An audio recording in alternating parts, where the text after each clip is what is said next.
is New Year's is coming around, so the thing is with New Year's, it's traditional to come up with a New Year's resolution. But often, our resolutions tend to be selfish. We only really care about our own self-improvement, which is completely fine. But the thing is, we take the people who love us the most, like our friends and our family, for granted.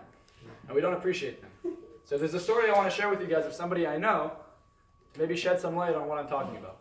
So the person I'm talking about, this takes place when they were 16 years old, when they were in high school. So when they were 16, they came home from high school one day, and they went home into their kitchen, and they were starving. And the thing is, with this person, is their household had a younger brother, and he had an older sister, and a mom and a dad. The only person at home was his dad. So he goes to the kitchen, he's starving, there's a fruit bowl, and the only thing in the fruit bowl is a banana.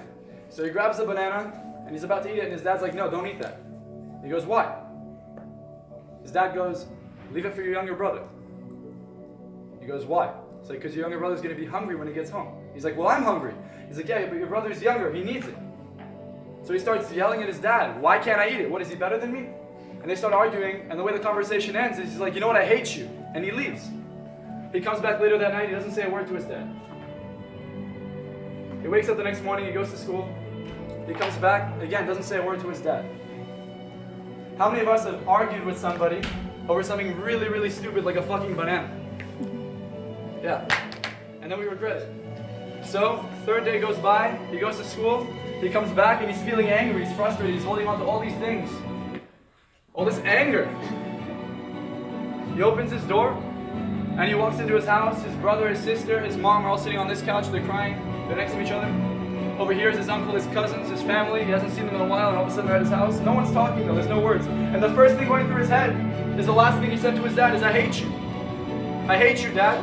And now he's looking for his dad. He's like, wait, Dad, where are you? I want to apologize. That's what's going through his head. And he's looking for his dad, but his dad's nowhere to be found. Because his dad's dead. And the thing is, because his dad's dead, he'll never be able to apologize. And instead of spending those days, those last few days with his dad, with love and joy, he felt anger, frustration, and everything negative.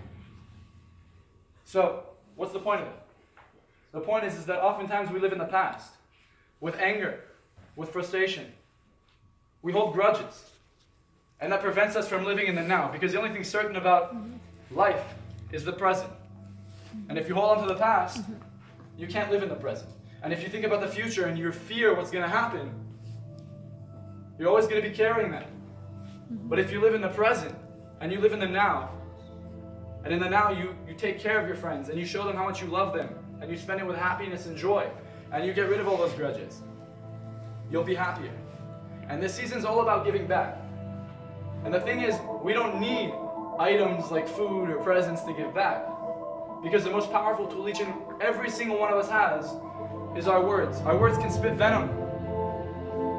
Or they can be the most powerful gift you can give somebody. If you go to somebody who had the worst day of their life and you tell them, I love you, and you mean it, that's no longer the worst day of their life. So I want you guys to look to your left, look to your right, look at everyone around you, and realize that everyone is here in the present, feeling joy, and start this new year off without any grudges, without any hate. And say you love you, I love you, I love you, I love you, to everyone around you. I love you myself! And for the rest of the night, everyone has fun living the present, and happiness and joy, and I want everyone to have a happy new year. Thank you. I love myself first! For everybody! And if anyone wants to talk to me about anything, I'm always here. Woo! Just get his number.